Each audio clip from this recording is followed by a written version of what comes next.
there is a principle called Wu Wei.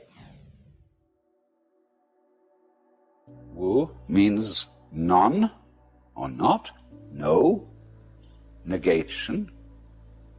Wei has a combination of meanings. It can mean action, making, but the best translation I have found for it is forcing.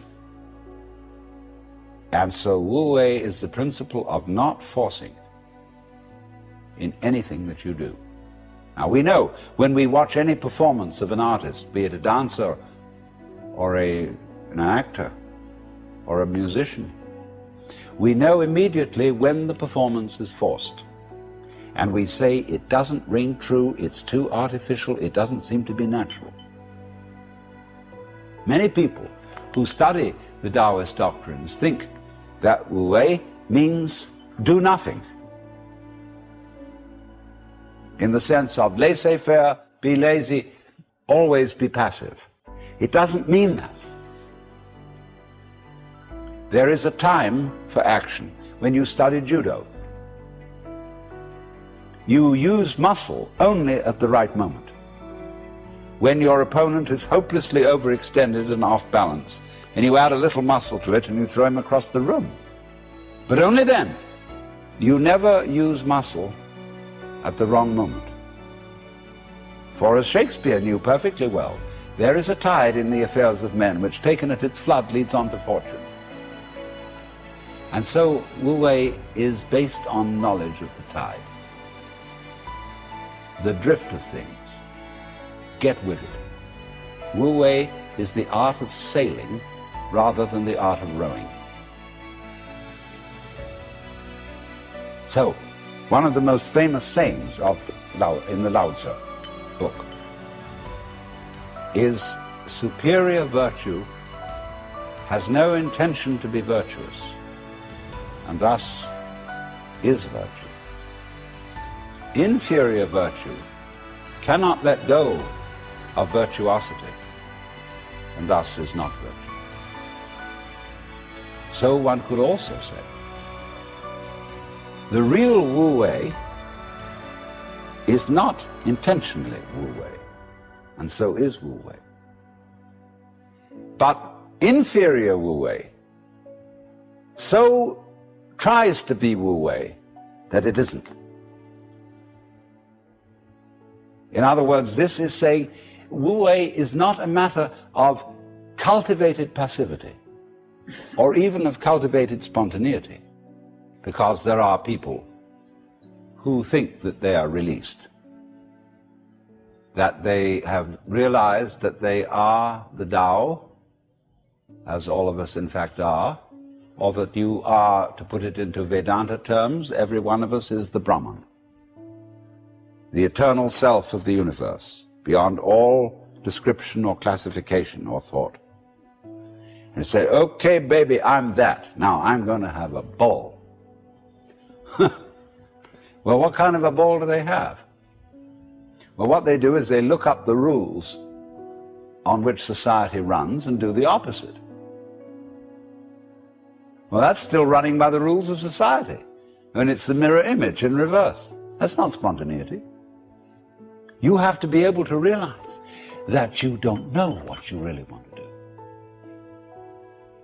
until you are very quiet. And it tells you. See, we are in heaven now because the earth is a spaceship and heaven is space. What is called in Chinese Gung, Japanese Gu, the void. That's what is important. Most of us don't know this. Space. It comes down to space always. Space, which nobody can define, nobody can imagine, appears to be nothing, is the foundation of the universe. But you have to become again as a child to see that. Now you go back to your childhood. What were the fascinating things? What's out there? What's beyond the stars? How long does it go on? And Mama said, It goes on always and always and always. The child wonders. He's excited. That this is something that never ends. Then the child asks about time. How long ago is long ago? Well, the Bible says that in the beginning God created the heaven and the earth. Well, what did God do before he did that? Well, as one person said, he sat up thinking punishments in hell for people who ask silly questions. But still, that is only a joke. And the child thinks of God going back and back and back forever, never beginning. So in the same way you think about death. Go to sleep and never wake up. Never. Why, it would be as if you never had existed. Not only you, but everything else. Which is, of course, the way things were before you were born. You know, how about waking up after having never gone to sleep? That's quite a thought. There's something fishy about it all. So we get a funny feeling when we think those questions really through.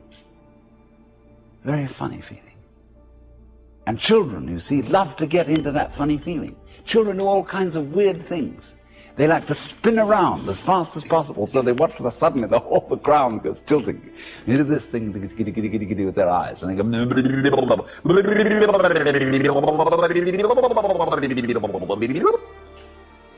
and they make faces and test out their bodies in all sorts of funny ways. Because they know from the beginning that the world is weird. This strange thing. Because everybody knows what it's all about. Only they won't admit it.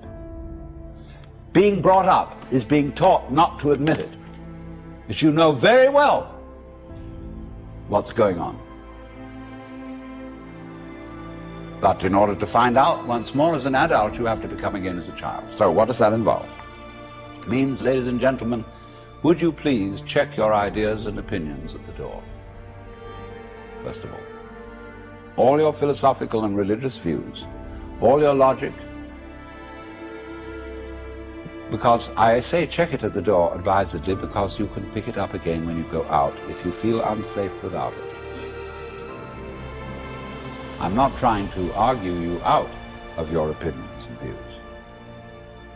I'm merely suggesting that for the sake of an experiment, you temporarily suspend them and view what is as if you didn't even know how to talk. Red is not red, blue is not blue. Hard is not hard, soft is not soft. Male is not male, female is not female. There is just this jazz. It will not be possible to compel yourselves into this way of looking at things, because what Buddhists call habit energy is going on.